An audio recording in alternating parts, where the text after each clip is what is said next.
ಈ ಕಚಡ ಕಂತ್ರಿ ನನ್ನ ಮಗನೇ ಈ ಚಂದಾಪುರದಲ್ಲಿ ಒಂದು 7ನೇ ಕ್ಲಾಸ್ ಓದ್ತಾರ ಹುಡುಗಿನ ಇವನೇ ಒಪ್ಕೊಂಡಿದ್ದಾನೆ. ಮಲ್ಗಾಣ ಬಾ ಅಂತ ಕರೆದು ಕೈ ಹಿಡಿದು ಐಸ್ ಕ್ರೀಮ್ ಕೊಡಿಸಿ 50 ರೂಪಾಯಿ ಕೊಟ್ಬಿಟ್ಟು ಯಾರಿಗೂ ಹೇಳ್ಬೇಡ ಅಂತ ಎದುರಿಸಿ ಬದರಿಸಿ ಕಳಿಸಿದಾನೆ. ಒಂದೇ ದಿನದಲ್ಲಿ 3 ಸತಿ ಅಟೆಂಡ್ ಮಾಡಿದ್ರೆ ನಾಯಿ ಇವನು. ದಯವಿಟ್ಟು ಪೇರೆಂಟ್ಸ್ ಎಲ್ಲರಿಗೂ ಹೇಳ್ತಾ ಇದೀನಿ, ಫಸ್ಟ್ ನಿಮ್ ಮನೆಗಳಿಂದ ಆದಾಗ ಎದುರ್ಕೊಳ್ಳೋದು ಬಿಡಿ. ಫಸ್ಟ್ ಇಂಥ ನಾಯಿಗಳ ಚುಪ್ಪಿತಾವ್ ನೋಡ್ಬಿಟ್ಟು ನೀವೇ ಹೊಡೆಸಾಯ್ತೀರಿ, ಜೈಲ್ಗೆ ಹಾಕ್ಸಿರಿ. ಬಿಟ್ಟಿನ ಹಾಳಾಗ್ತಾ ಇದ್ದೀರಾ.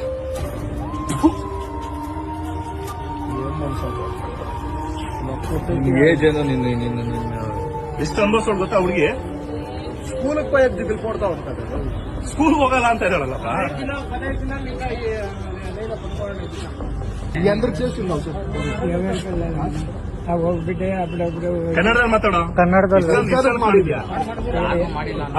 ಇಲ್ಲಗಿನ ಅದು ಆವಾಗ ಯಾವಾಗ್ಲೂ ಆ ಹುಡುಗಿ ಯಾರೋ ಎಷ್ಟು ಮಾಡಿದ? ಒಂದೇ ಹುಡುಗಿಗ ಇಬ್ಬರಿಗ? ಅದೊಂದೇ ಹುಡುಗಿಗೆ